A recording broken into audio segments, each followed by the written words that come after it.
Seigneur nous aime et à chaque fois, il nous rappelle à l'ordre, il nous pousse un peu plus loin que, que là où nous sommes en ce moment. Et comme vous pouvez le constater, nous n'avons pas l'habitude de faire ce genre d'événement, mais nous le faisons lorsque le Seigneur nous donne l'autorisation de le faire, lorsque le Seigneur nous donne vraiment le top de le faire. Et nous voulons parler au monde entier, nous voulons parler à tous qui nous écoutent. Le but pour lequel nous nous réunissons, c'est apporter une parole vivante, s'aimer une parole dans le cœur, une parole qui va donner la vie, une parole qui va donner la force, une parole qui va relever un enfant de Dieu qui est en train de se poser des questions, une parole qui va encourager une personne ce soir, une parole qui va tenir une personne au chaud dans la présence de Dieu. Et donc, le thème de notre partage biblique, c'est la maturité spirituelle. Et nous allons parler de l'onction majeure ou de l'onction tout court, si vous voulez. Aujourd'hui, nous avons tous besoin, en tant qu'enfants de Dieu, nous avons besoin de l'onction, nous demandons la puissance, nous demandons la plénitude, nous demandons que le Saint-Esprit nous dirige, nous demandons que le Saint-Esprit nous conduise. Mais quelquefois, il nous manque des éléments essentiels qui nous empêchent d'aller au-delà des limites humaines, des choses qui nous empêchent de rentrer dans l'œuvre du Seigneur. Et donc ce soir, c'est pour ça que nous avons choisi ce thème, nous allons parler de l'onction.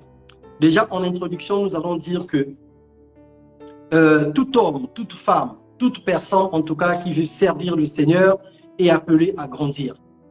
Dieu, lorsqu'il a créé le ciel, la terre, les animaux et tout ce qui existe, il a mis l'homme dans le jardin pour que l'homme puisse le cultiver, pour que l'homme puisse considérer l'herbe verte comme étant la nourriture, pour qu'il puisse se nourrir de certains animaux. Le souhait de Dieu n'était pas que l'homme reste là et qu'il mange tous les jours et que sa vie se termine par là. Mais Dieu avait donné à l'homme une mission. Dieu avait donné à l'homme une préoccupation. C'est celle de cultiver le jardin et de procréer. C'est parce que dans la pensée de Dieu, Dieu voudrait que chaque homme, chaque femme puisse grandir. Nous ne pouvons pas rester au même niveau, nous ne pouvons pas rester au même endroit, nous ne pouvons pas rester les mêmes personnes pendant des années. C'est pas possible. C'est pas possible. Dieu nous appelle à fleurir, en d'autres termes, à porter de fruits. C'est la pensée de celui qui nous a créés. Et nous allons lire dans Jean 15. Jean 15, à partir du verset 5, nous allons parler de la parabole du cep et du sarment. Nous allons voir dans la pensée de Dieu, qu'est-ce que Dieu porte lorsqu'il parle de la maturité. Quel est le plan de Dieu pour chaque homme? À partir du verset 1, il dit, « Je suis le cep et mon père est le vigneron. Tout sarment qui est en moi et qui ne porte pas de fruits, il le retranche. Et tout sarment qui porte du fruit, il l'émonde, afin qu'il porte encore plus de fruits. Déjà vous êtes purs à cause de la parole que je vous ai annoncée. Demeurez en moi et je demeurerai en vous, comme le sarment ne peut de lui-même porter de fruits s'il ne demeure attaché au cep. Ainsi vous ne le pouvez non plus si vous ne demeurez en moi. Je suis le cep et vous êtes les sarments. Celui qui demeure en moi et en qui je demeure porte beaucoup de fruits, car sans moi, vous ne pouvez rien faire. » Donc le Seigneur, dans sa volonté, il voudra que nous puissions prospérer. Il voudra que nous puissions, Jean 15, à partir du verset 1, donc de 1 à 5. Dieu voudra que chaque homme puisse fleurir. Dieu veut que chaque homme puisse mûrir, que chaque homme puisse grandir, que chaque homme ou chaque femme puisse évoluer. Dieu ne veut pas que nous puissions rester au même endroit. Lorsqu'il nous appelle, nous sommes comme des graines, des semences qui sont mises en terre. Et au bout d'un certain temps, le Seigneur nous arrose au travers de la parole de Dieu. Le Seigneur nous donne tous les nutriments nécessaires pour que nous puissions évoluer. Et lorsque nous sommes en train d'évoluer, Dieu veut que cet arbre que nous sommes puisse porter des fruits. Et lorsque nous ne portons pas de fruits, le Seigneur essaie d'émonder l'arbre. Ça veut dire que creuser tout autour, mettre du fumier, essayer de mettre un peu plus de vitamines pour que nous puissions croître ou grandir. Et lorsque notre croissance est douteuse ou lorsque nous n'arrivons pas à croître, le Seigneur se pose des questions. C'est une situation inquiétante. Tu ne peux pas naître, on va dire, nous sommes le 15 juillet 2022, tu ne peux pas avoir un enfant aujourd'hui, le 15 juillet 2022, et que l'année prochaine, le 15 juillet 2023, et que cet enfant demeure bébé, demeure dans les couches à l'aise, demeure au lait. C'est une situation inquiétante. C'est une situation inquiétante. Le Seigneur ne peut pas le permettre. Qui de nous ne peut pas par rapport à une telle situation? Malgré les œuvres, malgré les défauts que peut avoir un bébé, même si cet enfant a été déclaré infirme, même si cet enfant a été déclaré phénomène, peu importe ce que la science peut apporter comme conclusion sur la vie de cet enfant, mais lorsque cet enfant n'évolue pas, cela emmène toujours de l'inquiétude. La volonté de Dieu est que tout homme grandisse. Et si un homme s'inquiète du manque de croissance de son jardin, de son enfant ou de toute autre activité, à comme une plus forte raison Dieu. Nous allons voir dans le livre de Jonas, tu vas me retrouver ça, Corinne. Dans le livre de Jonas, nous allons voir l'histoire de Jonas lorsqu'il était à côté du ricin. Jonas, pendant qu'il était dans ses aventures avec le Seigneur, il était fatigué dans ses lamentations. Il s'est retrouvé quelque part. Pendant qu'il était assis, Dieu a permis qu'il voie le ricin croître, pousser devant lui. Donc, c'est une petite herbe. L'herbe a poussé, l'herbe a poussé, l'herbe a poussé. Au bout d'un certain temps, Jonas a contemplé les merveilles de la nature parce qu'il a vu comment l'herbe a poussé et jusqu'à une certaine dimension. Mais au bout d'un certain temps, l'herbe a fini par sécher et la Bible dit que Jonas, il était abattu. Il s'est lamenté à cause de l'herbe. Dieu voulait lui montrer, si toi tu t'inquiètes tant pour l'herbe qui n'est rien, et à combien plus forte raison, moi, l'Éternel Dieu, je ne m'inquiéterai pas d'un être humain qui périt. Et donc, pour dire que lorsqu'une situation ne connaît pas d'évolution, lorsqu'une personne ne connaît pas de croissance, lorsque un travail ne connaît pas d'avancement, ça suscite de l'inquiétude. Ça suscite de l'inquiétude parce que le souhait de Dieu est que nous puissions fleurir. Le souhait de Dieu est que nous puissions grandir. Le souhait de Dieu est que nous puissions porter le fruit. Et nous devons être attachés au cep pour pouvoir porter des fruits. Donc la volonté de Dieu est que tout homme grandisse, mûrisse et prospère à tous égards. Et à chaque étape de l'évolution correspond à une preuve en fonction de son appel, de sa mission ou de son environnement. Nous allons nous arrêter un moment par là. Le Seigneur appelle chaque homme. Le Seigneur appelle chaque femme à grandir. Le Seigneur appelle chaque homme, le Seigneur appelle chaque femme à grandir. Et lorsque nous voulons grandir, ou lorsque nous avons compris que nous sommes appelés à grandir, à mûrir, à fleurir ou à prospérer, nous avons l'obligation de s'attacher à Dieu, lui qui est le cep et nous sommes les sarments, parce que c'est lui qui alimente notre vie. C'est lui qui donne l'essence à notre existence. Et si nous ne sommes pas attachés au cep, nous ne pouvons pas grandir, nous ne pouvons pas mûrir ou nous ne pouvons pas fleurir. Et chaque homme, chaque femme que le Seigneur appelle à son service, Dieu doit l'emmener d'étape en étape. Dieu doit le conduire d'un moment ou d'une étape à une autre. Ça, c'est la volonté de Dieu. Ça, c'est le souhait de Dieu. Et nous ne pouvons pas évoluer, nous ne pouvons pas grandir, nous ne pouvons pas mûrir si le Seigneur ne nous comble pas de sa puissance et de sa présence. C'est là la notion de l'onction. C'est là où nous avons besoin de l'onction dans notre vie. L'onction, c'est une capacité exceptionnelle, c'est une capacité surnaturelle, c'est une capacité que le Seigneur donne à l'homme ou à la femme qu'il veut utiliser. Dieu ne peut pas t'envoyer faire quelque chose sans pourtant qu'il puisse t'équiper. Dieu ne peut pas te demander d'accomplir une tâche sans pourtant qu'il puisse te donner la force qui va avec la tâche à faire. C'est impossible. C'est vachement impossible.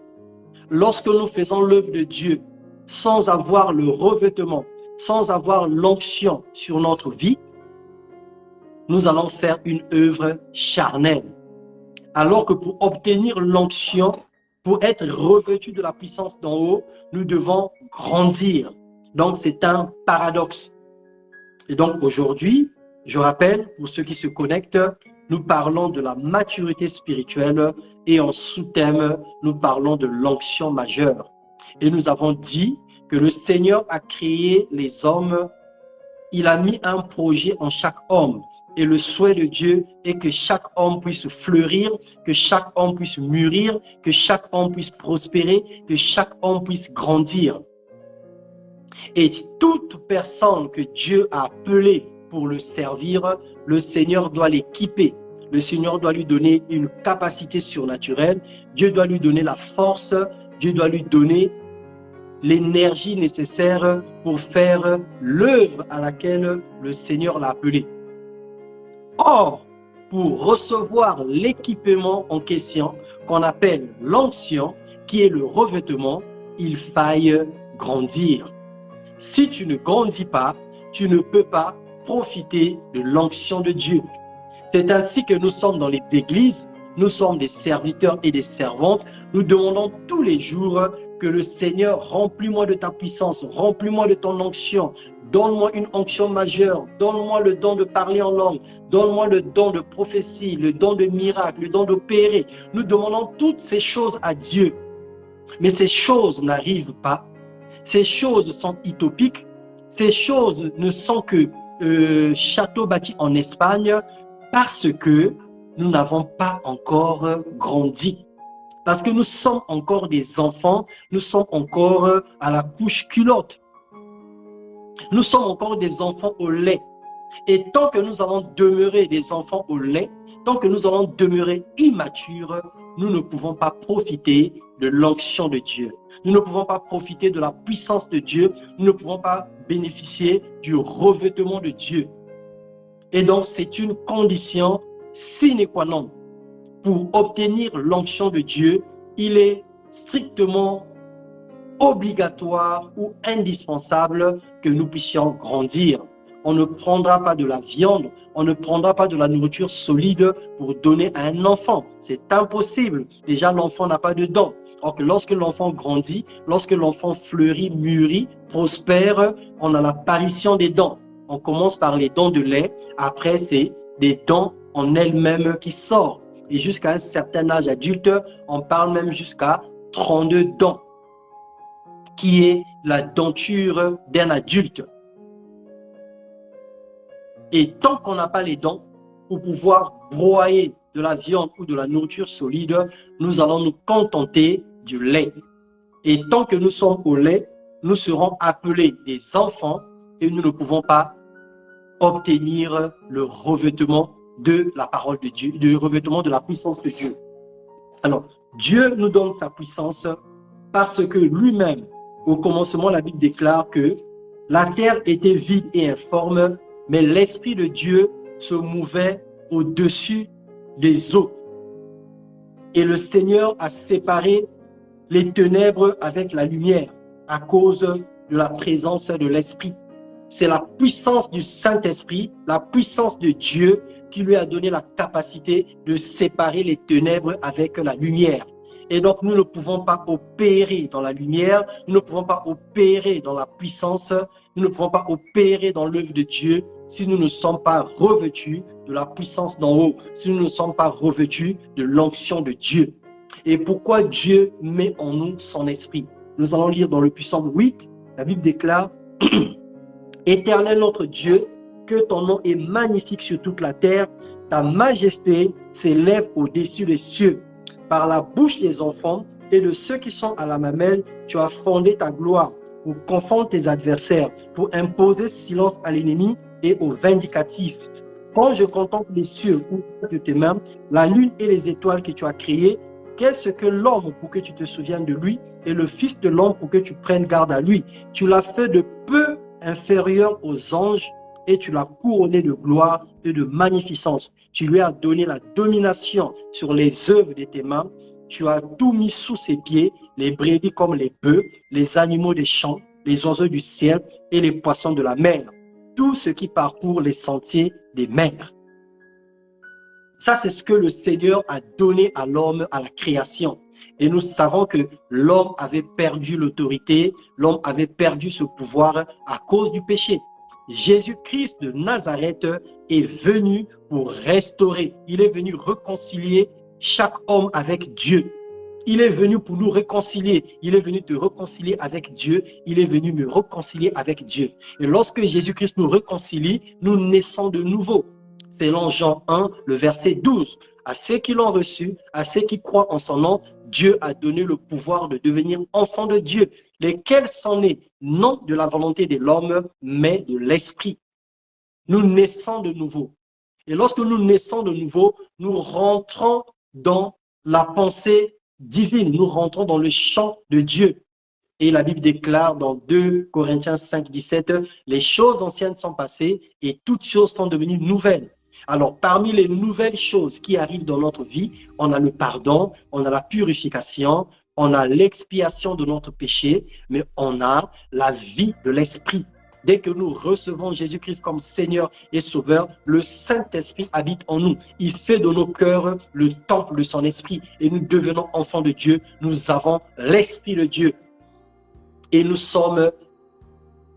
Nous devenons de la famille de Dieu, nous sommes devenus enfants de lumière.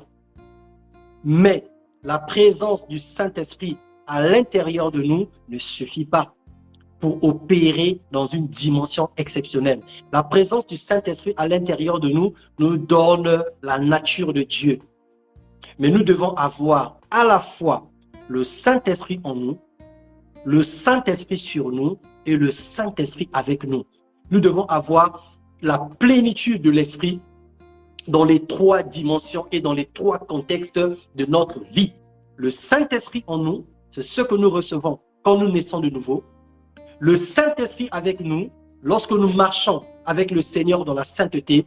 Le Saint-Esprit sur nous, lorsque le Seigneur nous revêt de sa puissance, de sa présence, selon la promesse qu'il a faite dans Acte 8 et dans Acte 2, 17 à 19. Dans les derniers jours, je répandrai mon esprit sur toute chair. Les fils et les filles prophétiseront, les jeunes gens auront des visions, les vieillards auront des songes. Sur mes enfants, je répandrai mon esprit. C'est une promesse et il faille la saisir. Si tu ne saisis pas la promesse, tu ne peux pas être rempli de la puissance d'en haut. Tu vas rester enfant de Dieu, certes. Tu vas avoir le Saint-Esprit en toi, c'est la vérité. Mais tu ne peux pas opérer dans une onction majeure. Tu ne peux pas opérer dans une dimension exceptionnelle. Tu ne peux pas prospérer, tu ne peux pas aller loin dans la puissance avec Dieu. Tu vas rester un enfant. Tu porteras l'identité d'enfant de Dieu. Mais tu ne vas pas prospérer, tu ne vas pas grandir, tu resteras enfant, tu ne seras pas arrivé à l'étape de la stature parfaite de fils. Lorsqu'on est enfant, on ne peut pas entrer en possession de notre héritage parce que l'enfant ne sait pas lire, l'enfant ne sait pas se défendre, l'enfant ne sait pas prendre soin. Et nous connaissons l'histoire de l'enfant prodige qui avait réclamé tous ses biens. Je crois que c'est dans Luc 15. Il avait réclamé tous ses biens. On lui a donné tous les biens et il est parti le dilapider, il est parti le gaspiller dans la débauche et il a regretté. Il est revenu encore dans la maison de son père. Et c'est pour ça que Dieu veut que nous puissions grandir. Dieu veut nous emmener à la maturité. Nous parlons de la maturité parce qu'on peut grandir en taille, on peut grandir en poids, on peut grossir. Mais Dieu veut que nous puissions mûrir, que nous puissions porter des fruits et que nos fruits soient de bonne qualité. Et lorsque nous devenons matures, lorsque nous grandissons, nous mûrissons, c'est là que le Seigneur nous trouve maintenant aptes à recevoir l'onction du Saint-Esprit. Alléluia. Dieu a donné à l'homme sa nature. C'est lorsque nous avons lu dans Psaume 8. Et c'est à cause de la nature de Dieu qui est en nous que nous pouvons faire des choses comme Dieu. Parce qu'il a fait de nous des oracles. Il a fait de nous des prophètes. Il a fait de nous des serviteurs, des servants, des pasteurs, des apôtres, des évangélistes, des docteurs. Dieu nous a appelés à le servir. Mais puisque nous avons la nature de Dieu, nous devons le servir avec sa nature.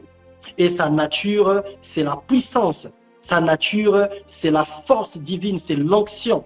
Et il doit nous équiper de sa nature, de sa puissance et de sa présence pour que nous puissions accomplir et faire son œuvre comme il le veut. Si nous ne sommes pas revêtus de la puissance d'en haut, si nous ne sommes pas revêtus de l'onction divine, nous allons faire une œuvre charnelle. Nous allons paître les troupeaux du Seigneur avec notre intelligence. Nous allons conduire l'église du Seigneur avec notre sagesse. Et nous allons faire l'œuvre de Dieu selon nos coutumes. Nous allons faire l'œuvre de Dieu selon nos opinions. Nous allons faire l'œuvre de Dieu selon nos sensations ou encore selon nos idées. Alors il n'est pas question de servir Dieu avec ses idées. Il n'est pas question de servir Dieu avec son opinion. Il n'est pas question de servir Dieu avec son intelligence. Mais il est question de servir Dieu selon l'esprit. Parce qu'il lui déclare que marchez selon l'esprit, vous n'accomplirez pas les désirs de la chair. Si nous ne sommes pas pleins du Saint-Esprit, nous allons accomplir les désirs de la chair. On va nous appeler des serviteurs voleurs. On va nous appeler des serviteurs cupides. Nous allons conduire l'œuvre de Dieu dans le but d'extorquer le peuple. Nous allons conduire l'œuvre de Dieu dans le but de devenir riches pour nous-mêmes. Et nous allons punir le peuple de Dieu et nous allons marcher sur eux.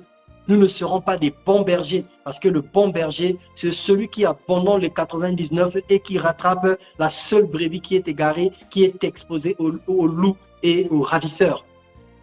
Nous avons besoin de l'onction du Saint-Esprit pour opérer dans le surnaturel.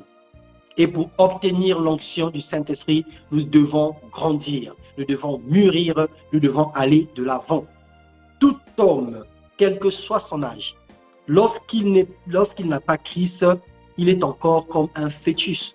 Lorsque tu n'es pas né de nouveau, lorsque tu n'as jamais reçu Jésus-Christ comme Seigneur et Sauveur, tu es comme un fœtus ou encore une simple cellule ou atome, puisque tu es quand même la créature de Dieu. Tu demeures une créature de Dieu. Même quand tu n'es pas né de nouveau, tu demeures une créature de Dieu. Et nous savons que l'atome est la plus petite particule de la cellule. Et donc, c'est comme un spermatozoïde, c'est comme une ovule, c'est comme un fœtus. Tu restes une créature de Dieu, mais tu n'es pas encore un enfant.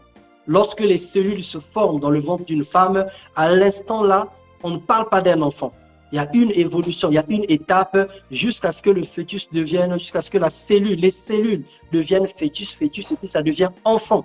Et lorsque tu sors, lorsque tu es né, c'est là qu'on peut te donner un nom. C'est là qu'on peut te donner un prénom. C'est là qu'on peut te voir enfin à quoi tu te ressembles. Et ça se ressemble également à la nouvelle naissance. Lorsque nous sommes humains, nous sommes créatures de Dieu. Mais lorsque nous acceptons le Seigneur Jésus-Christ comme Seigneur et Sauveur, nous devenons enfants de Dieu. Et si nous sommes enfants de Dieu, nous devons avancer avec le Seigneur pour grandir. Parce que chaque homme sur la terre a une mission. Ça, c'est la première vérité que tu dois savoir. Chaque homme sur la terre a une mission. Aujourd'hui, le monde parle de 7 milliards. On va bientôt avoisiner les 8 milliards d'habitants. Chaque homme sur la terre a reçu une mission de Dieu. Chaque homme a quelque chose à faire pour le bien de l'humanité et pour la gloire de Dieu. Et pour opérer dans la dimension du surnaturel, tu as besoin de l'onction. Et pour obtenir l'onction, tu dois grandir. Dans Jean 3, le verset 16, la Bible déclare que Dieu a tant aimé le monde qu'il a donné son Fils afin que quiconque croit en lui ne périsse pas, mais qu'il ait la vie éternelle. Parce que le Seigneur veut te donner la vie éternelle. Et en ayant la vie éternelle, il t'emmène à le servir lorsque tu reçois Jésus-Christ dans ton cœur. Chaque personne doit prendre conscience de sa responsabilité, de sa mission et de son rôle sur la terre. Alors, c'est une question que chacun de nous devra se poser. Tu dois te poser la question, quel est mon rôle sur la terre? Quelle est ma mission sur la terre? Est-ce que ta mission, c'est manger tous les jours et aller chier? Est-ce que ta mission, c'est avoir toutes les femmes du monde entier que tu désires? Est-ce que ta mission, c'est amasser le trésor, avoir toute la fortune de la terre? Quelle est ta mission? Quel est ton rôle? Le travail que tu fais, c'est pourquoi? Est-ce que c'est seulement pour manger? Est-ce que c'est seulement pour te vêtir? Mais ceux qui ne vont pas travailler, ceux qui ne vont pas dans les bureaux aussi mangent. Le métier que tu as choisi, c'est pour quel but?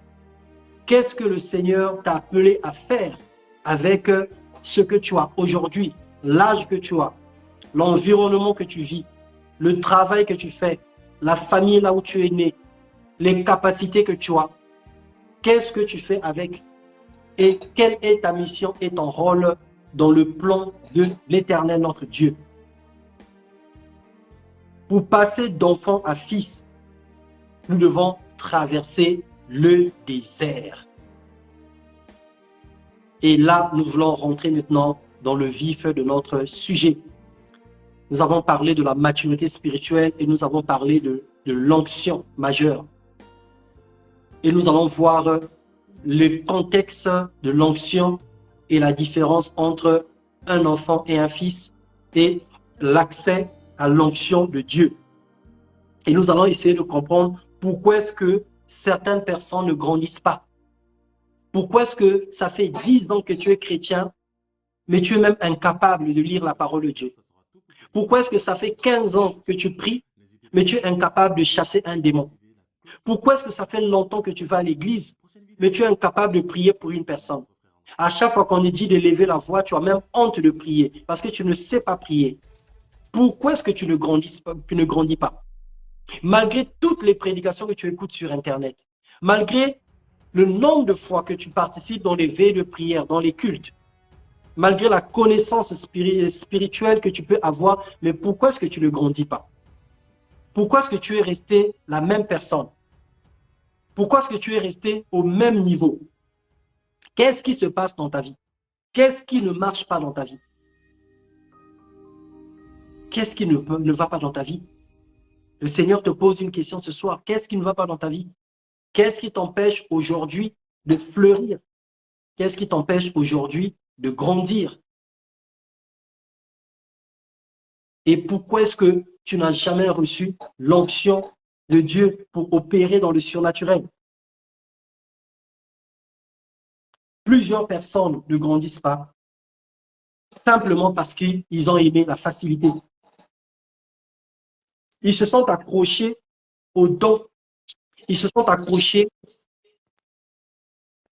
à, on va dire, ils se sont accrochés à tout ce qui est gratuit en fait. Ils veulent qu'on leur donne tout. Ils ne veulent pas travailler. Ils ne veulent pas faire les efforts. Ils acceptent que la facilité. Ils veulent que Dieu puisse leur dire tout ce qu'ils doivent faire.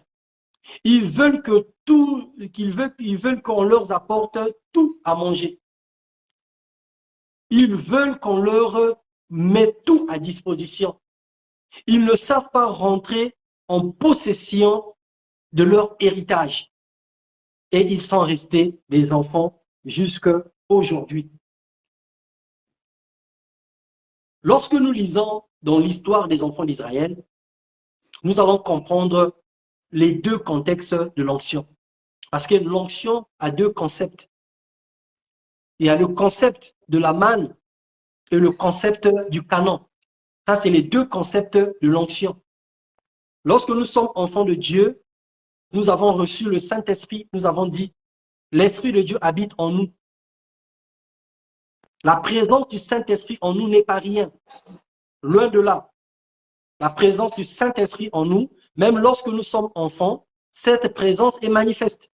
Parce que c'est cette présence qui témoigne de nous que nous sommes enfants de Dieu. Mais la petite quantité de la présence de Dieu à l'intérieur de nous, c'est ce que nous allons appeler ce soir l'onction mineure. Ça, c'est la petite quantité de la puissance de Dieu. De la même manière qu'on appellerait un mineur un enfant qui a un certain âge. C'est de la même manière aussi que la quantité de l'onction,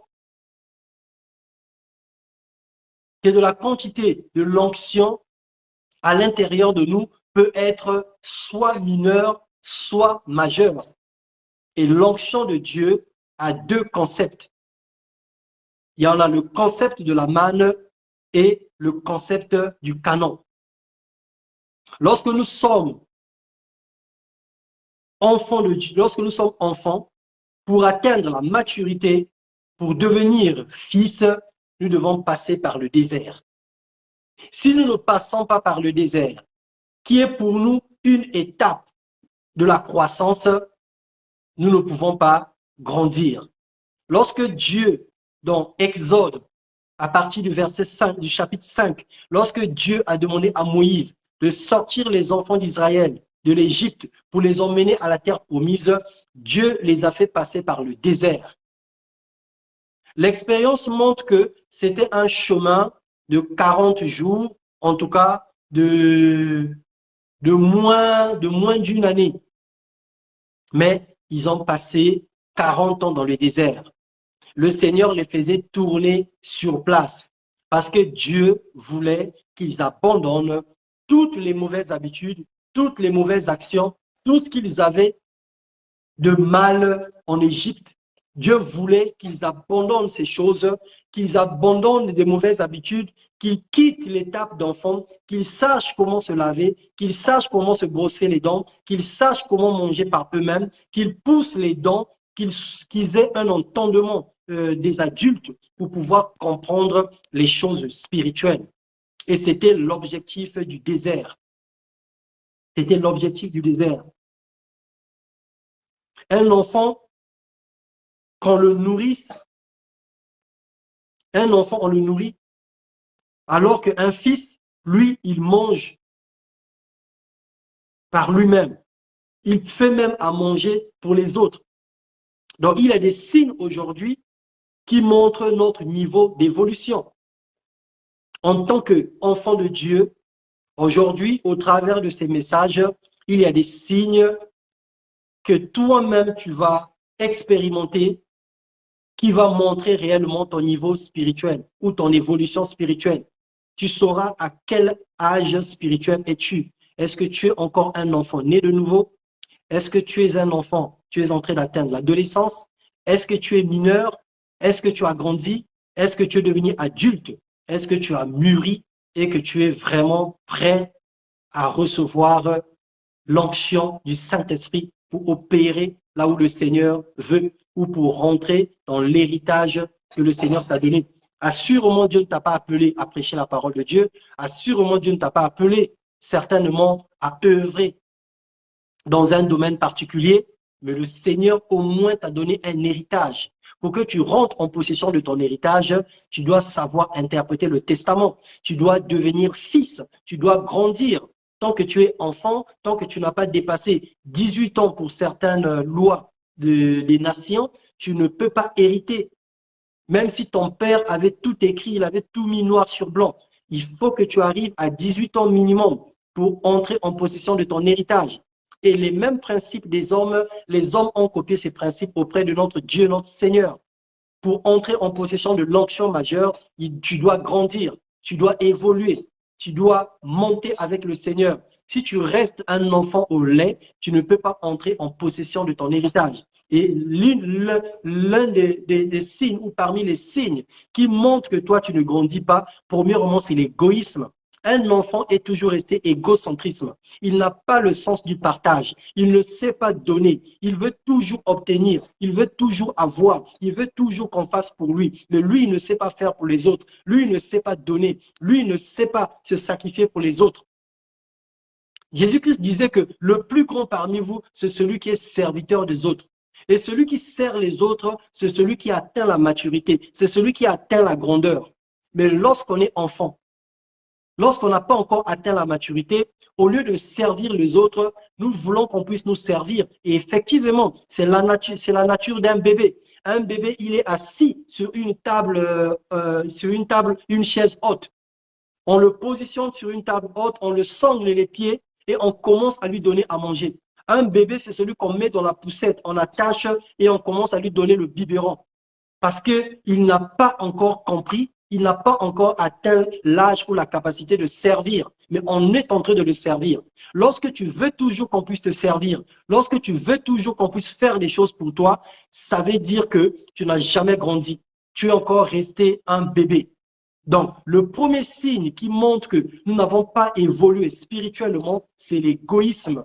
Nous n'avons pas le sens de partage. Nous voulons tout obtenir des autres. Nous voulons qu'on puisse nous donner. Nous voulons qu'on puisse faire les choses pour nous et nous ne savons pas faire pour les autres. Ça, c'est l'attitude d'un enfant. Ça veut dire que tu n'as pas encore évolué. Tu es encore égocentriste. Tu es encore égoïsme et tu es encore un bébé. Et le deuxième signe qui montre que tu n'as pas encore évolué spirituellement, c'est la dépendance. Tu dois toujours dépendre de quelqu'un. Pour traverser la voie, on doit te tenir à la main. Pour aller à l'école, on doit t'accompagner.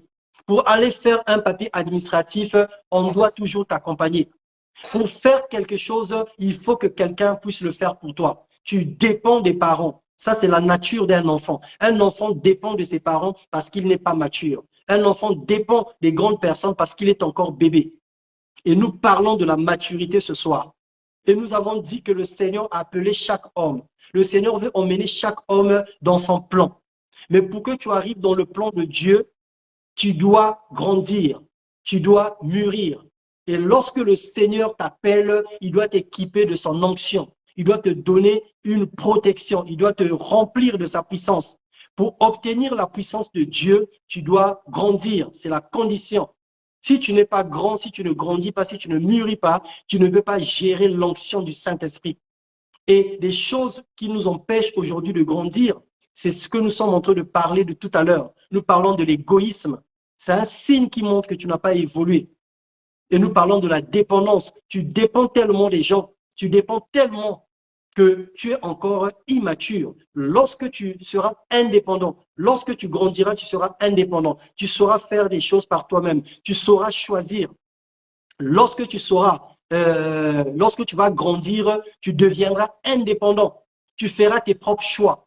Mais tant que les parents choisissent pour toi, tant que les gens font des choix pour toi, ça veut dire que tu es encore immature et tu n'as pas encore évolué, tu n'as pas encore grandi. Et si tu n'as pas encore grandi, le Seigneur ne peut pas te remplir de son onction. Le Seigneur ne peut pas te remplir de sa puissance parce que l'onction est réservée aux hommes et aux femmes matures, aux fils de Dieu, aux enfants qui ont évolué avec le Seigneur, qui ont traversé le désert, qui ont fait un parcours avec Dieu. C'est cela que le Seigneur pointe de sa puissance et de sa présence. C'est cela que le Seigneur pointe de son onction. Alors, tant que tu restes enfant, bien que tu es né de nouveau, mais tant que tu restes enfant au lait, tu ne peux pas accéder à l'onction majeure. Alléluia. Tu ne peux pas accéder à la puissance du Saint-Esprit. Tu resteras bébé au lait. Tu resteras assis sur ta chaise. On va te nourrir tous les jours. On va te gaver du pain et du lait. On va te gaver du biberon. Tu ne sauras pas, tu ne goûteras pas la viande. Tu ne sauras pas le goût du gibier. Tu ne sauras pas le goût du beefsteak. Parce que ça va être une nourriture trop solide pour toi et tu ne peux pas l'avaler. Et nous avons dit que lorsqu'on reçoit Jésus-Christ comme Seigneur et Sauveur, nous devenons enfants de Dieu. Le Saint-Esprit habite en nous. Il fait de nos corps le temple de son esprit. Mais pour servir le Seigneur, pour aller loin avec lui, le Saint-Esprit doit être sur nous et le Saint-Esprit doit être avec nous. Donc, il faut que les trois dimensions de la plénitude puissent nous accompagner. Le Saint-Esprit en nous, le Saint-Esprit sur nous et le Saint-Esprit avec nous. Alléluia. L'Esprit du Seigneur doit nous accompagner. Et le troisième signe qui montre que nous sommes encore des enfants et que nous n'avons pas évolué, que nous n'avons pas grandi spirituellement, c'est l'indécision. Un bébé spirituel, il est toujours indécis. La Bible dit que la foi est une ferme assurance. Une démonstration de choses qu'on espère, mais celles qu'on ne voit pas. Un enfant de Dieu qui a mûri, qui a grandi, c'est cet enfant qui a la foi. Et la foi voit la réponse. La foi ne doute pas. La foi n'hésite pas. La foi fixe une promesse de Dieu et marche avec. Mais lorsqu'on est enfant, on est dans le doute. On est indécis. D'un coup, tu dis, ah, je vais partir. D'un coup, tu dis, je ne pars pas. D'un coup, tu dis, je mange. D'un coup, tu dis, tu ne manges pas. Un enfant, sa nature, c'est les caprices. On lui présente le pain. Non, je ne mange pas le pain. On lui présente un croissant. Non, ce n'est pas le croissant, je veux le pain. Il commence à manger le pain. Non, je ne veux plus manger le pain. Donnez-moi le croissant. La nature d'un enfant, ce sont des caprices. Et des bébés spirituels sont indécis. Ils ne savent pas prendre des décisions radicales pour leur vie. Ils tombent tous les jours. Ils refont les mêmes bêtises, les mêmes erreurs tous les jours. Ils restent toujours dans la boue. Il reste toujours dans la saleté. Il est toujours couvert de saleté. Ses vêtements ne peuvent pas être éclatants. À peine qu'on a mis un habit blanc, en 5 minutes, l'habit va se tacher parce que c'est encore un enfant. Il ne sait même pas prendre soin de lui-même. Il est indécis. Il ne sait pas ce qu'il veut. Il veut tout à la fois. Il ne sait pas ce qu'il veut. Et le quatrième signe qui montre, j'ai anticipé, c'est la saleté. Les tâches, les dégâts ou les erreurs qu'on commet tous les jours. Il n'est pas exclu qu'une personne puisse faire les erreurs. Il n'est pas exclu qu'une personne puisse tomber. Il n'est pas exclu qu'un enfant de Dieu fasse des bêtises. Il n'est pas exclu parce que nous sommes des humains. Nous ne sommes pas des dieux. Nous ferons toujours des erreurs et nous en ferons encore. Mais la différence d'un enfant spirituel, c'est que la même erreur, il va rester dedans. Il ne se rendra même pas compte que c'est une erreur. Il ne se rendra même pas compte que c'est une bêtise. Il ne cherchera même pas à se repentir. Ça ne va même pas le choquer. Ça ne va même pas toucher son cœur. Ça ne va même pas le blesser. Ça ne va même pas le culpabiliser. Ce n'est pas le nombre de fois que tu commets les erreurs, mais c'est lorsque tu commets les erreurs, est-ce que tu es touché par ça? Est-ce que tu prends des résolutions de changer? Lorsque tu ne prends pas des résolutions, tu penses que ce que tu fais est normal, ça veut dire que tu es immature. Tu n'as pas encore accès à la connaissance. Donc, lorsque nous sommes enfants, ces 4 signes se manifestent en nous. L'égoïsme, la dépendance, l'indécision et la saleté. Ces 4 signes montrent qu'un enfant de Dieu n'a pas évolué. Ces 4 signes montrent qu'une personne est encore bébé spirituel. Et comment faire pour grandir?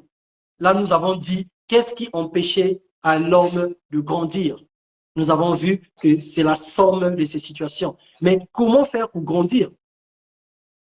Pour grandir, nous devons prendre conscience.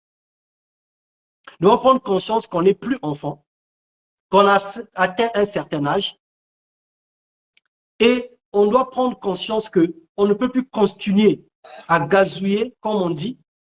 On ne peut plus continuer à marcher à 4 pattes. On ne peut plus continuer à manger de la terre.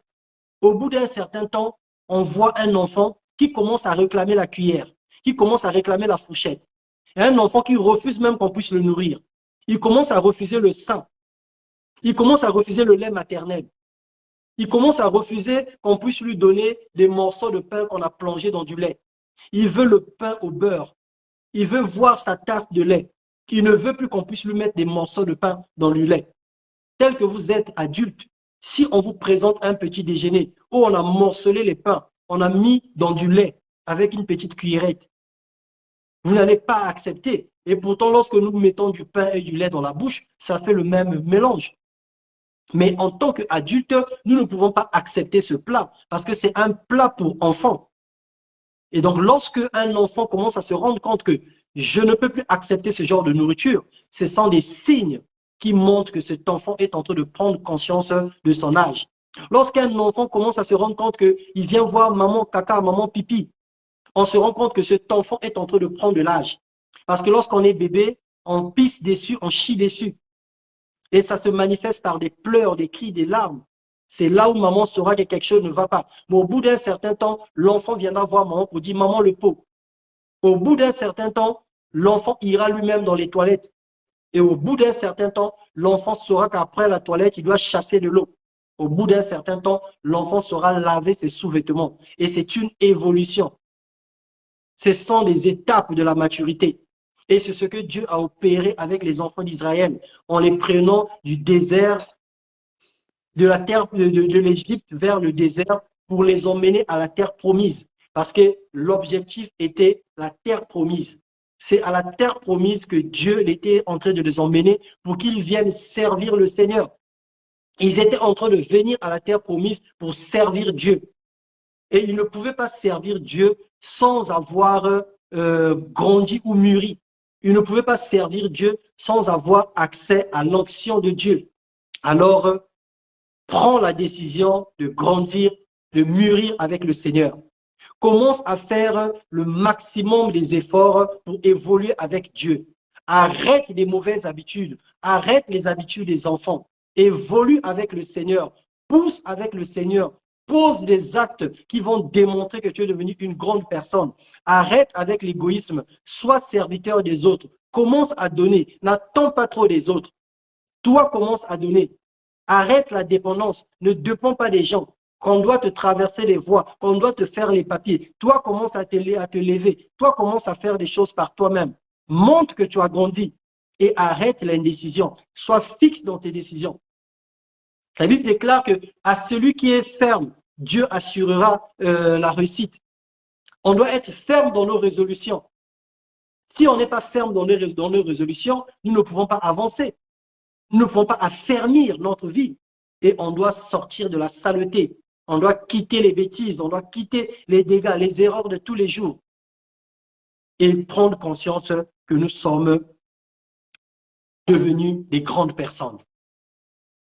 Et là, nous allons nous asseoir maintenant dans le contexte original de l'onction de Dieu. Alors, nous allons lire dans Exode 28, le verset 41 et Ésaïe 61, le verset 1. Dans Exode 28, le verset 41, nous allons voir au travers de la parole de Dieu les personnes que Dieu avait oint. Et pourquoi est-ce que Dieu les avait oints? C'était pour quel but? Puisque nous parlons de l'onction du Saint-Esprit. Je répète encore pour les personnes qui viennent de se connecter, nous sommes en train de parler de la maturité spirituelle. Et nous avons dit une chose, que le Seigneur a appelé tout homme et toute femme pour le servir. Et pour servir le Seigneur, nous avons besoin d'un revêtement qui s'appelle l'onction spirituelle. Et pour obtenir l'onction spirituelle, nous devons grandir. Si nous ne grandissons pas, nous ne pouvons pas avoir accès à l'onction de Dieu. Et donc le Seigneur nous appelle à la maturité parce que lui-même, il est le cep et nous sommes les sarments. Et lorsqu'il a créé l'homme, il a mis dans le désert, il avait demandé à l'homme de cultiver le jardin et de se multiplier, de remplir la terre. Donc la volonté de Dieu est que nous puissions prospérer à tous égards. La volonté de Dieu est que nous puissions mûrir, grandir, évoluer. La volonté de Dieu est que nous soyons équipés d'une onction majeure pour le servir efficacement. Exode 28, le verset 41. Nous allons prendre à partir du verset 40, la Bible dit « Pour les fils d'Aaron, tu feras des tuniques, tu leur feras des ceintures et tu leur feras des bonnets pour marquer leur dignité et pour leur servir de parure. Tu en revêtiras Aaron ton frère et ses fils avec lui. Tu les oindras et tu les consacreras tu les sacrifieras et ils seront à mon service dans le sacerdoce. Dieu a demandé à Moïse de oindre les enfants. Exode 28, le verset 40 à 41. Dieu a demandé à Moïse de oindre les enfants de Aaron. Pourquoi? Pour les mettre à part, pour les mettre au service de Dieu. On ne peut pas servir le Seigneur si nous ne sommes pas remplis de sa puissance. Si nous servons le Seigneur sans l'onction de Dieu, nous allons être des chrétiens charnels. Si nous servons le Seigneur avec notre intelligence, nous allons servir le Seigneur dans la chair. Nous devons servir le Seigneur avec le caractère du royaume. Et nous devons être revêtus de la puissance d'en haut pour pouvoir servir le Seigneur. Donc Dieu avait demandé qu'on puisse mettre les fils d'Aaron à part pour le service de Dieu. Et dans le Psaume 61, le verset 1, et le même passage est dans Luc.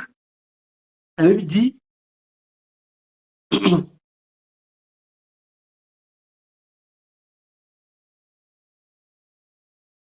Psaume 60, le verset 1.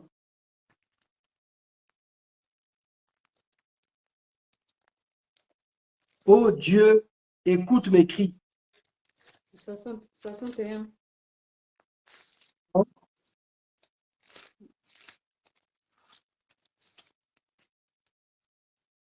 Psaume 61. Ô Dieu, écoute mes cris, sois attentif à ma prière. Du bout de la terre, je crie à toi, le cœur abattu. Conduis-moi sur le rocher que je ne puis atteindre, car tu es pour moi un refuge, une tour forte en face de l'ennemi. Je voudrais séjourner éternellement dans ma tente. Ici, le psalmiste crie à Dieu et lui demande une capacité exceptionnelle pour pouvoir opérer dans une dimension exceptionnelle. Et sans la puissance et la présence du Saint-Esprit, nous ne pouvons pas servir Dieu. Nous ne pouvons pas servir Dieu. Et donc, nous avons dit, pour servir le Seigneur, et nous avons besoin de l'onction du Saint-Esprit. Et l'onction a deux concepts. Et le premier concept, c'est le concept de la manne. Le concept de la manne, lorsque nous étions dans le désert, lorsque nous sommes dans le désert, parce que nous sommes enfants, le Seigneur est en train de nous emmener vers la maturité. Et puisque nous sommes encore enfants, nous n'avons pas la capacité de travailler, nous n'avons pas la capacité de trouver notre propre nourriture, le Seigneur nous nourrit. Lorsque les enfants d'Israël étaient dans le désert, la manne venait du ciel tous les matins et eux, ils devraient aller ramasser la manne et manger.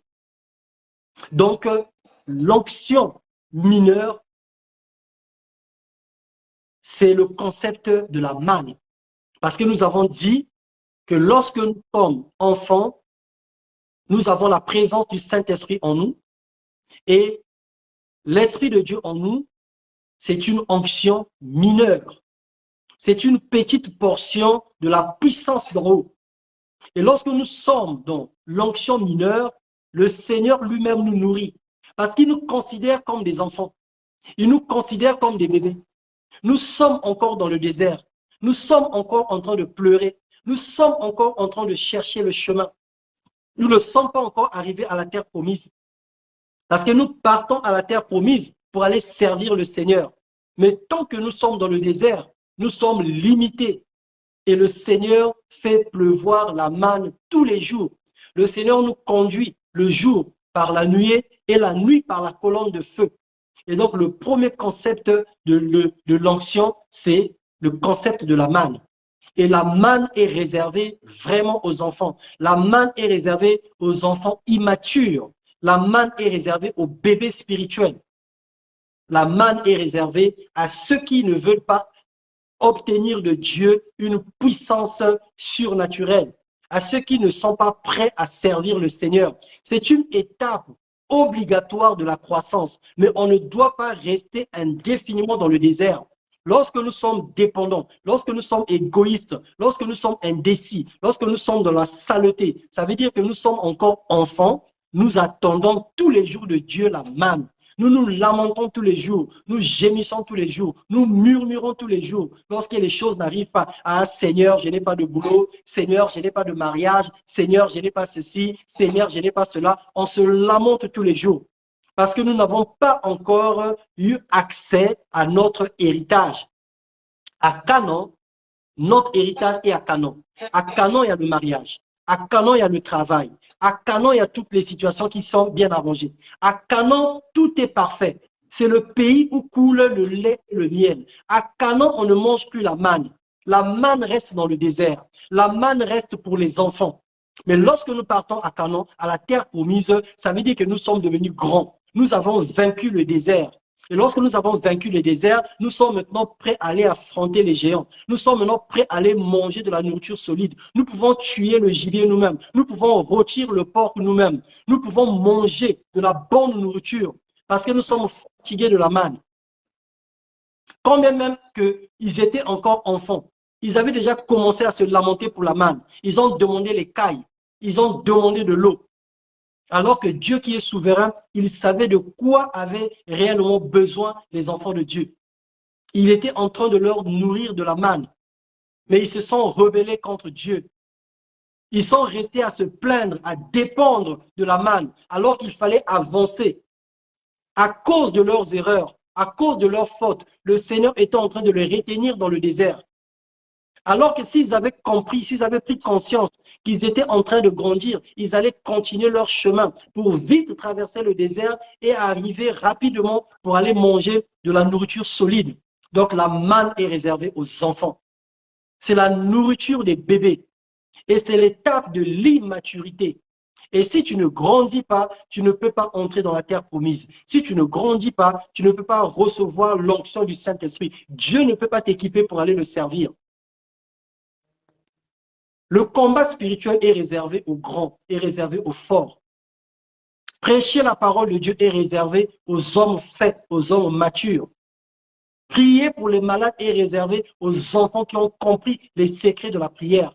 Tant que tu es enfant, tu attendras qu'on vienne t'imposer les mains. Parce que toi-même, tu ne sais pas comment servir Dieu. Tant que tu es enfant, tu ne décideras pas de servir le Seigneur avec zèle, crainte et tremblement, engouement. Tu vas rester là afin qu'on emmène tout pour toi. Et le serviteur, c'est le plus grand dans le royaume, c'est celui qui est serviteur. Ça veut dire que lorsqu'on devient serviteur, donc on a grandi, on est devenu plus grand que les autres. Et là, on commence à servir Dieu parce que nous avons grandi. Donc la manne, c'est un repas précis que Dieu donnait aux chrétiens immatures pendant leur traversée dans le désert. Dans des situations difficiles, dans des situations compliquées, lorsque Dieu veut nous emmener d'une étape à une autre. Parce que lorsque nous faisons les examens, quand tu passes de la 3e à la seconde au lycée, tu passes le brevet. Malgré que tu as quitté le CP, tu es arrivé au collège, mais pour arriver au lycée, le lycéen te considère comme un bébé parce que tu ne connais absolument rien de ce qui se passe au lycée. Donc, tu dois traverser cette épreuve de BPC. Tu dois traverser l'épreuve valablement, valider ton épreuve pour grandir et devenir lycéen. Là, tu laisses la jupe, tu laisses la culotte, tu laisses le pantalon, tu changes même de couleur de tenue parce que tu as grandi avec le Seigneur. Et lorsque tu grandis, tu laisses tout ce qu'il y avait du désert. Tu laisses les équations de 2e degré. Tu laisses les équations à une inconnue. Tu rentres avec les équations à 2 inconnues. Tu rentres avec les fonctions logarithmes. Tu rentres avec les fonctions exponentielles. Tu rentres maintenant dans les mathématiques pures. Tu commences maintenant à apprendre le vrai sens du français. Tu fais maintenant la lettre. Tu rentres dans les séries S, lettres et autres. Tu commences maintenant à apprendre de la philosophie. Tu quittes l'étape d'enfant parce que tu as traversé ton épreuve. Donc, lorsqu'on n'a pas bien traversé l'épreuve, on ne peut pas arriver au niveau supérieur. On ne peut pas arriver à la maturité. Mais pendant que nous sommes dans l'épreuve, par l'amour du Seigneur, il nous nourrit, il nous donne de la manne. Donc, c'est la nourriture des bébés. Ne te contente pas de la manne. Ne contente pas de ce qui tombe. Lorsqu'on est mature, on va chercher sa nourriture. On ne s'attend pas à ce que Dieu a dit. On ne s'arrête pas à ce qu'on a entendu. Mais on va rentrer parce que Dieu nous a donné le pouvoir d'appeler à l'existence ce qui n'existe pas. Tu peux appeler à l'existence des choses qui n'existent pas. Tu peux demander le surnaturel de Dieu. Tu peux faire venir dans ton ventre l'enfant qui n'existait pas. Tu peux appeler la guérison sur la maladie parce que l'onction du Saint-Esprit est sur toi. L'Esprit du Seigneur est sur toi, nous dit le psalmisme, parce que le Seigneur m'a oint pour annoncer une année de grâce, pour proclamer la délivrance aux captifs. Et ça, c'est réservé aux hommes, aux femmes matures. Alors, décide de grandir avec Dieu. Quitte l'étape d'enfant. Avance avec le Seigneur pour rentrer dans l'onction majeure. Alléluia. Dans le désert, Dieu donnait aux enfants d'Israël tout. La Bible dit même que même les vêtements grandissaient avec leur corps. Les sandales grandissaient avec leur corps. Ils n'avaient pas à acheter quoi que ce soit. Le Seigneur donnait tout. Mais à la terre promise, ils devraient se battre. Ils devraient lutter. Nous allons lire dans Exode, le verset 29, le chapitre 29, le verset 7. Exode 29, le verset 7.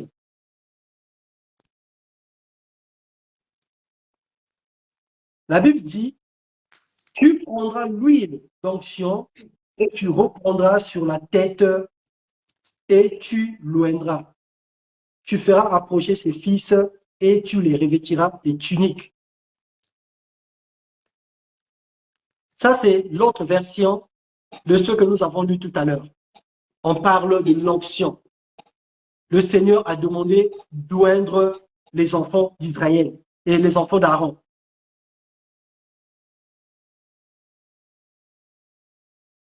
Lorsque on reçoit Jésus-Christ dans sa vie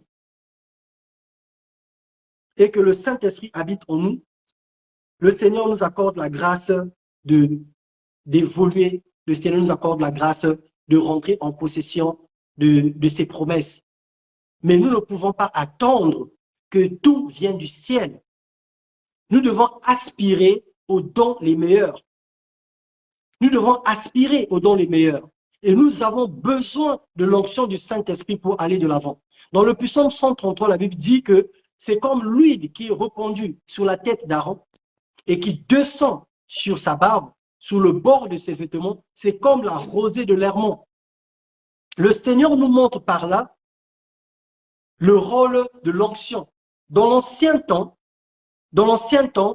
lorsqu'on parlait de l'onction, c'était l'huile qu'on répandait sur la tête des sacrificateurs, qu'on répandait sur la tête des serviteurs. C'est pour ça que nous avons lu le contexte dans l'ancien temps. Pendant qu'ils ont quitté le désert pour rentrer dans la terre promise, le Seigneur a demandé qu'on puisse oindre les fils d'Aaron pour les consacrer, pour les mettre à part. Mais dans la nouvelle dispensation, dans les temps que nous sommes en train de traverser aujourd'hui, l'huile demeure le symbole du Saint-Esprit, l'huile demeure le symbole de l'onction, mais la véritable onction, c'est le revêtement du Saint-Esprit. C'est le couronnement spirituel. C'est la plénitude de l'Esprit de Dieu selon Acte 1:8 et Acte 2:17 à 19.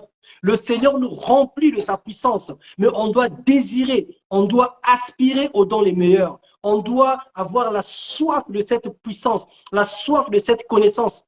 Et lorsque nous le désirons de tout notre cœur, lorsque nous le désirons de toutes nos forces, la présence du Saint-Esprit arrive en nous. Au départ, on est encore enfant. Le Seigneur nous prend pour le servir. On répand l'huile sur notre tête. Mais cela ne suffit pas. Nous allons lire encore dans Ésaïe 21, le verset 5. Ésaïe 21, le verset 5. Donc, dans l'étape de la consécration, lorsque nous avons quitté le désert, je fais un petit résumé pour situer le message. Nous avons dit que le Seigneur a un projet pour tous les hommes et pour toutes les femmes. J'aime bien me répéter pour faire des synthèses. Le Seigneur a un projet pour tous les hommes et pour toutes les femmes. L'homme avant, le Seigneur lui avait tout donné dans le jardin d'Éden. À cause du péché, il avait perdu l'autorité. Christ est venu nous réconcilier avec le Père. Et lorsqu'il est venu nous réconcilier avec le Père, selon Jean 3,16, lui-même, il s'est fait victime à la croix. À cause de l'amour du Seigneur, il a offert son fils pour toi et moi. Et lorsque nous l'acceptons comme Seigneur et Sauveur, nous quittons l'étape de cellule, nous quittons l'étape de fœtus, nous devenons des enfants de Dieu. Et lorsque nous sommes enfants de Dieu, le Saint-Esprit habite en nous. Et la présence du Saint-Esprit en nous, c'est l'onction mineure. C'est la première dimension de l'onction de Dieu. C'est une faible onction adaptée à l'étape de l'enfant. Cette onction est à l'intérieur de nous pour témoigner que nous sommes enfants de Dieu. L'onction qui est à l'intérieur de nous à la nouvelle naissance n'est pas une onction pour opérer dans le surnaturel, mais c'est une onction pour le témoignage, pour dire que nous sommes devenus enfants de Dieu. Et nous devons prendre conscience pour quitter l'étape d'enfant pour devenir adulte, pour aller dans la maturité. Et si nous ne connaissons pas la maturité, le Seigneur ne peut pas nous utiliser dans le service là où il nous a appelés. Parce que pour servir Dieu, nous devons servir Dieu dans le surnaturel. Nous ne devons pas servir Dieu avec notre intelligence, avec nos capacités humaines. Alors Dieu, pour t'équiper de ton onction, la condition, c'est grandir. C'est la maturité. Et pour grandir, c'est une étape personnelle. Il faut qu'on supporte notre désert. Il faut qu'on supporte nos épreuves. À la traversée du désert, à la traversée du Jourdain, nous allons arriver à la terre promise. Et lorsque nous sommes arrivés à la terre promise, le Seigneur doit nous oindre de son onction pour le service.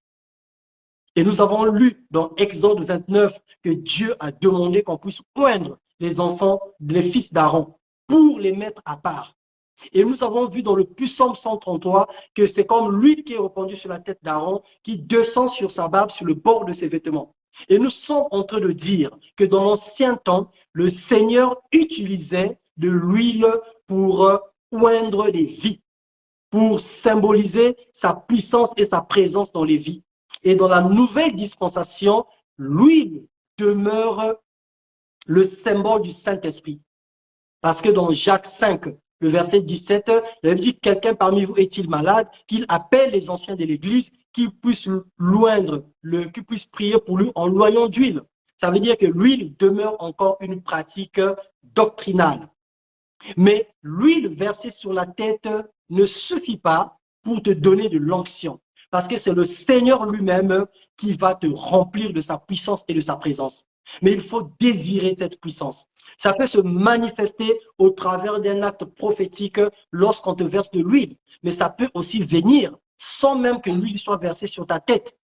Pendant un moment intense de prière et de communion avec Dieu, le Seigneur te baptise de son feu, il te remplit de son esprit. Comme ça peut être par le déclenchement d'un homme de Dieu qui prie pour toi. Parce que nous voyons dans les Actes des Apôtres, ceux qui étaient convertis, ils n'avaient jamais entendu parler du Saint-Esprit. Et la Bible déclare que les apôtres ont prié pour eux et le Saint-Esprit est venu sur eux. Donc, on peut déclencher la puissance du Saint-Esprit sur ta vie. Mais la procédure normale demeure la souveraineté de Dieu qui vienne te remplir de sa puissance et de sa présence pour que tu aies le Saint-Esprit en toi, le Saint-Esprit avec toi et le Saint-Esprit sur toi. C'est lorsque tu es dans les trois dimensions que tu peux maintenant servir le Seigneur. Et donc, on noignait l'huile sur la tête des enfants d'Aaron pour marquer la présence du Saint-Esprit dans leur vie. Ça, c'était la première étape de la consécration. Et la deuxième étape de la consécration, selon Ésaïe 21, le verset 5, la Bible dit, Ésaïe 21, le verset 5, nous allons lire.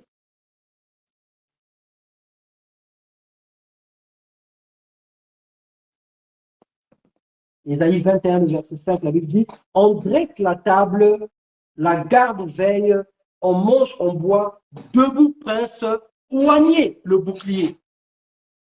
On dresse la table, on mange, debout prince, oignez le bouclier. Lorsque le Seigneur te remplit d'une onction majeure, lorsque le Seigneur te remplit du Saint-Esprit, il te donne aussi, le Seigneur nous a donné les armes spirituelles. Et lorsque nous voyons les armes spirituelles ne se ressemblent pas à quelque chose comme Pierre qui devait trancher l'oreille de Malchus dans Matthieu 26. Les armes que Dieu nous a données ne sont pas des armes pour aller combattre, mais les armes de Dieu sont des armes pour se protéger. Parce que nous avons le bouclier qui est la foi, nous avons la cuirasse, nous avons la ceinture qui est la vérité, nous avons les sandales qui est le zèle. Nous allons nous rendre compte que toutes les armes de Dieu ne sont pas des armes pour aller attaquer, mais ce sont des armes pour se protéger. Ce sont des armes pour empêcher l'ennemi. Le bouclier permet à ce que les flèches qui sont lancées sur nous soient arrêtées par le bouclier. Dieu ne nous a pas donné une arme pour aller trancher la gorge de l'ennemi. Dieu ne nous a pas donné une arme pour aller couper la tête de l'ennemi. Mais toutes les armes que Dieu nous a données dans Éphésiens, c'est pour se protéger. Le bouclier va nous protéger, la vérité va nous protéger, les sandales vont nous protéger, la cuirasse va nous protéger et la foi va nous protéger. Donc, toutes les armes de Dieu, ce sont des armes défensives. Ce ne sont pas des armes offensives. Dieu ne nous a pas donné pour que nous partons attaquer. Et Dieu dit dans Ésaïe 21 que oignez le bouclier. Il faut que nos boucliers soient oints. Nous ne pouvons pas faire le combat spirituel si nous sommes des enfants. Nous ne pouvons pas combattre spirituellement si nous sommes encore des bébés au lait. Nous ne pouvons pas combattre spirituellement si nous n'avons pas grandi. Le combat, ce n'est pas pour les enfants. Prier pour les malades, ce n'est pas pour les enfants. Faire les miracles, ce n'est pas pour les enfants. Il faut grandir. Il faut rentrer en contact avec l'onction de Dieu. Et pour rentrer en contact avec l'onction de Dieu, il faut mûrir. C'est là où nous parlons de la maturité spirituelle. Parce que lorsque tu es encore enfant, tu feras comme l'enfant prodige. Tu vas gaspiller toute ta richesse. Alors que l'enfant, lorsqu'il a grandi, il devient mature. Il peut rentrer en possession de son héritage. Il sait que le Seigneur lui a donné toute la puissance du ciel pour opérer dans le surnaturel. Et lorsque tu prends conscience que tu as grandi, le Saint-Esprit va commencer à se manifester à l'intérieur de toi.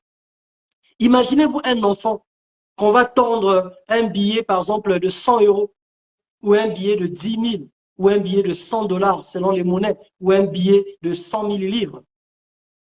On va te tendre un billet de 100 livres. Lorsqu'on est enfant, on va se promener avec de l'argent dans la rue.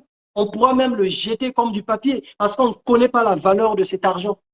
Mais lorsqu'on a grandi, un simple billet de 500 francs, un simple billet de 5 € ou un simple billet d'1 $ commence à avoir de la valeur parce que nos yeux peuvent voir que c'est de la monnaie.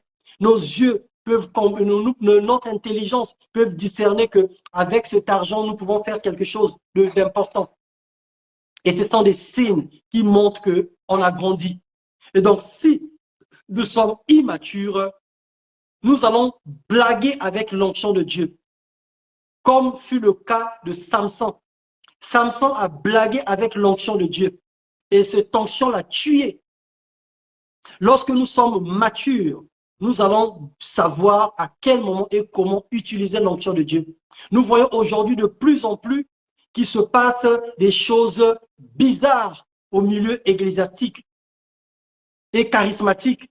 Les gens commencent à faire des choses contre nature parce qu'ils n'ont pas la maîtrise de l'onction. Dans la souveraineté de Dieu, le Seigneur les a fait confiance. Tous ne sont pas des magiciens. Tous ne sont pas des charlatans. Il y en a ceux qui ont reçu l'onction majeure de Dieu. Mais par manque de maturité spirituelle, ils sont en train de s'amuser avec cette onction. Ils sont en train de blaguer avec cette onction. Le Seigneur te donne le don de prophétie, le don de vision. Tu commences à voir les choses des gens et tu commences à raconter les choses de Dieu. Tu commences même à vendre les miracles ou les visions. Tu commences maintenant à demander de l'argent pour dire ce que le Seigneur te montre. Alors que tu as reçu gratuitement, le Seigneur te demande aussi de donner gratuitement. Lorsque nous ne sommes pas matures, nous allons blaguer avec l'onction du Saint-Esprit. Et les démons aussi vont blaguer avec nous. Souvenez-vous de 7 fils de Séba. Par immaturité, ils ont voulu aller chasser les démons. Et pourtant, leur motivation était bonne. Ils ont voulu prier. Le démon leur a posé la question. Je connais Paul, mais vous, qui êtes-vous? Et la Bible dit dans la suite de l'histoire qu'ils ont été frappés. Le démon les a maltraités au point où ils sont partis nus et blessés parce qu'ils étaient immatures. Le Seigneur t'appelle à grandir pour rentrer en possession de l'onction majeure. Et nous avons dit que l'onction a 2 concepts, le concept de la manne et le concept du canon. Dans la manne, c'était la nourriture qu'on donnait dans le désert et c'est la nourriture des enfants. C'est la nourriture des immatures. Mais lorsqu'on rentre dans la terre promise, on doit aller combattre les Amalécites, on doit aller combattre les Moabites, on doit aller combattre pour gagner notre pain. Et pourtant, c'est la terre promise, là où coule le lait et le miel. Mais il y avait quand même des géants. Posez-vous la question, le Seigneur a donné une terre promise, une terre où il y avait tout. Mais pourquoi est-ce qu'il y avait l'ennemi? Pourquoi est-ce qu'il y avait des géants? Pourquoi est-ce qu'il y avait des nations étrangères? Et pourquoi est-ce que c'était aux enfants d'Israël de les chasser? Et pourquoi est-ce qu'ils ont combattu toute leur vie? Et à chaque fois qu'ils honoraient le Seigneur, ils avaient la victoire. À chaque fois qu'ils désobéissaient Dieu, ils avaient la défaite. Et donc, lorsqu'on est mature, on doit gagner son pain à la sueur de son front. On doit se battre, on doit lutter. On ne doit pas être dépendant, comme nous avons dit. Les signes de l'immaturité, c'est l'égoïsme, la dépendance, l'indécision et la saleté. On ne peut pas continuer à dépendre des parents. On ne peut pas continuer à dépendre des autres. Mais on doit aller chercher la nourriture. On doit aller travailler pour la nourriture. On doit faire des choses pour que Dieu nous élève. Tu dois débuter à faire quelque chose. Tu dois commencer un commerce pour que Dieu puisse bénir ce commerce. Tu dois aller chercher le travail pour que Dieu puisse te fleurir dans ce travail. Tu dois avoir le courage de promettre une femme en mariage pour que le Seigneur te la donne. Et tu dois poser des actes pour pouvoir enfanter. Parce qu'on est mature. On n'attend pas que les choses tombent du ciel. C'est la manne qui tombait du ciel. Et si la manne tombait du ciel, parce qu'on avait affaire aux bébés, on avait affaire aux enfants. Maintenant que tu es mature, maintenant que tu as grandi, maintenant que le Seigneur veut t'utiliser dans son œuvre pour le servir, tu as besoin de l'onction du Saint-Esprit. Et l'onction du Saint-Esprit va t'emmener dans une dimension exceptionnelle de grâce. Alléluia. Le Seigneur nous aime. Et le Seigneur, il a pour nous un projet de bonheur et de paix. Nous avons besoin de l'onction du Saint-Esprit. Nous avons besoin de la puissance d'en haut. Nous avons besoin du revêtement. Alors pour ce soir, nous allons nous arrêter là. Nous allons continuer demain et nous achèverons samedi. Nous allons prier le Seigneur ce soir. Nous avons dit que si nous n'arrivons pas à grandir, c'est parce que nous voulons rester dépendants. C'est parce que nous sommes égoïstes. Le plus grand, c'est celui qui est serviteur des autres. Celui qui est dépendant, c'est le bébé qui est assis sur une chaise, qu'on doit gaver de la nourriture. Le bébé, c'est celui qui est encore sale, qui a encore qui fait des bêtises tous les jours, qui pisse dessus, qui chie dessus. Le Seigneur nous emmène à la maturité spirituelle. Le Seigneur nous appelle à la maturité spirituelle, je voulais dire, pour que nous soyons dégagés de toute forme de saleté.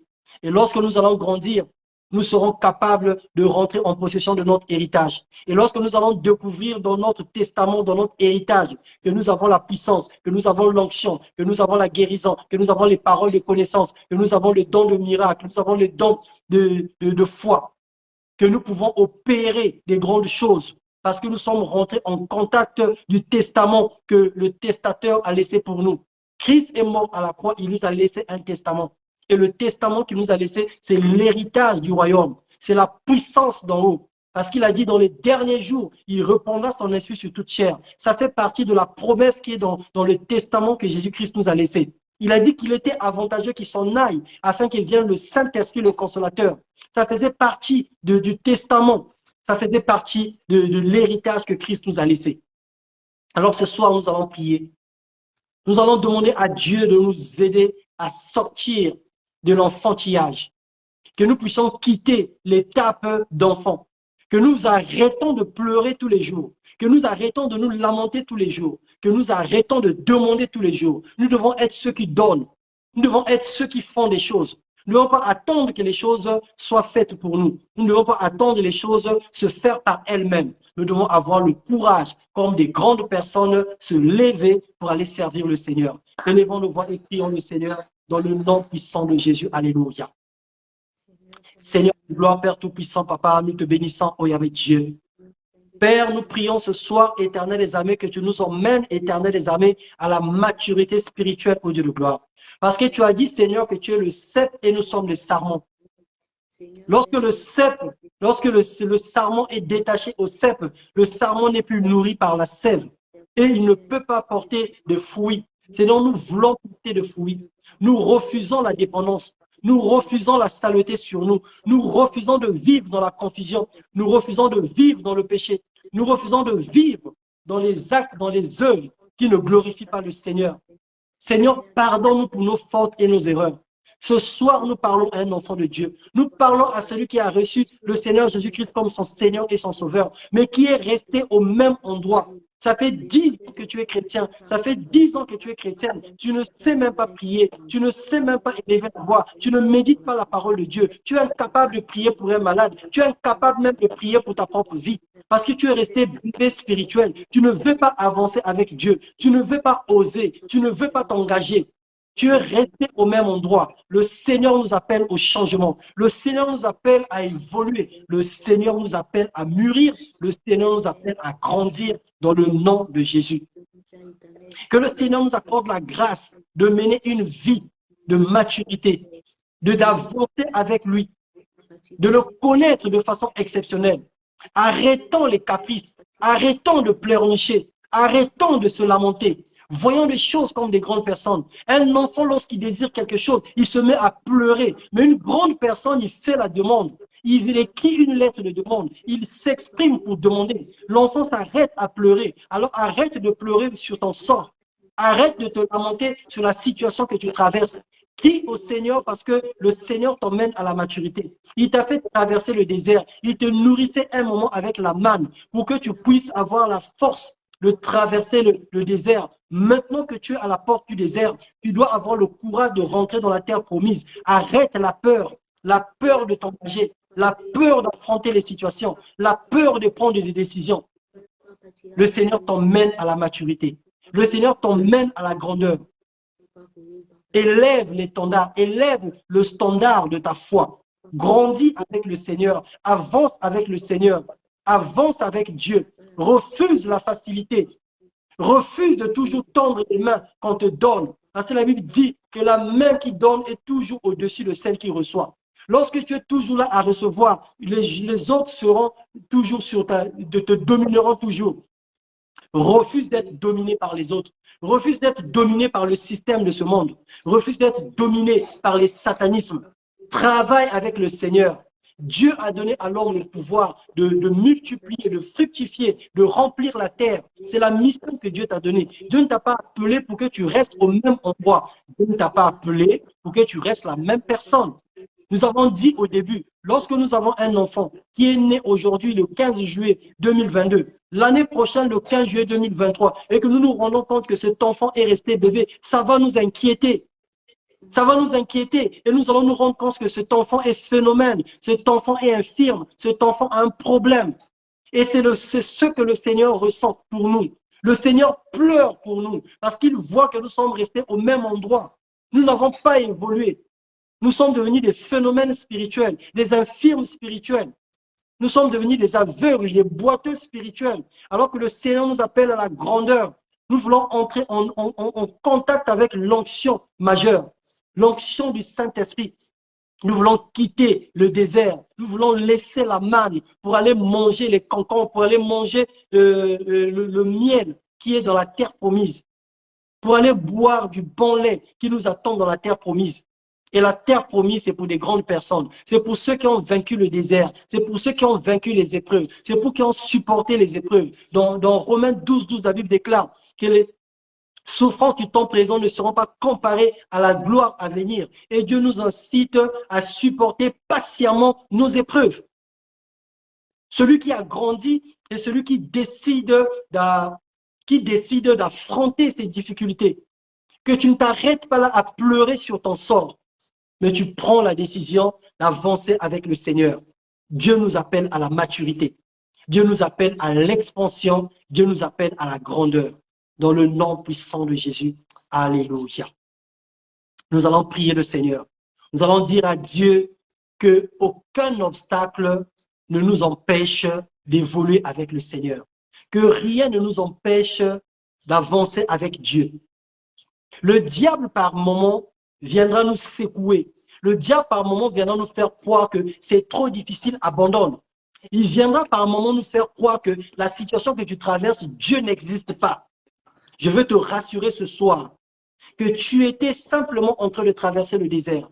Et lorsque ta situation devient encore plus difficile, ça veut dire que tu es en face du Jourdain. Ça veut dire que tu es à la porte de sortie. Ça veut dire que tu es là en train de rentrer. Ce n'est pas là le moment d'abandonner. Ce n'est pas là le moment de pleurer. Ce n'est pas là le moment de vouloir retourner en Égypte, retourner dans le péché, retourner dans le mal, retourner dans la saleté, retourner dans les mauvaises choses. Ce n'est pas là le moment. C'est le moment maintenant de saigner ses reins. C'est le moment maintenant d'espérer que je vais rentrer maintenant dans mon héritage. Lève les yeux et contemple la parole de Dieu. Quelle est la promesse que le Seigneur avait faite pour toi? Qu'est-ce que le Seigneur t'avait dit lorsque tu t'es converti? Où est-ce que le Seigneur veut t'emmener? Qu'est-ce qu'il t'a demandé de faire? Et que tu te rends compte que la chose est difficile aujourd'hui. Nous allons prier le Seigneur. Tu vas demander la grâce de Dieu. Que le Seigneur t'ouvre les yeux. Qu'il fasse tomber les écailles de tes yeux. Parce que lorsque nous sommes enfants, un enfant a une petite couche qui couvre son œil. Au bout d'un certain temps, le premier jour de la naissance, l'enfant ne voit pas. Jusqu'à ce que la couche qui protège le liquide amniotique, lorsque l'enfant est dans le placenta, il y a une petite couche qui couvre l'œil qui fait que le liquide amniotique ne puisse pas abîmer l'œil de l'enfant. C'est pour ça qu'à la naissance, l'enfant ne voit pas. Mais cette petite couche disparaît au fur et à mesure que l'enfant est sorti hors du liquide amniotique dans le placenta. Et lorsque nous sommes enfants, nous sommes bébés, nous sommes aveugles. Nous ne voyons pas.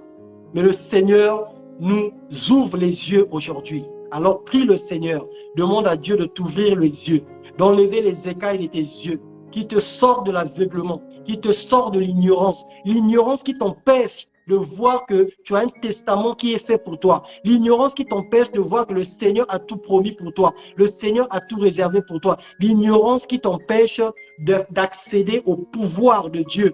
Tu préfères rester dans le péché. Tu préfères rester dans le vol. Tu préfères rester dans le mensonge. Tu préfères rester dans la prostitution. Parce que tu ne crois pas que le Seigneur a prévu pour toi quelque chose qui est plus grand que la prostitution.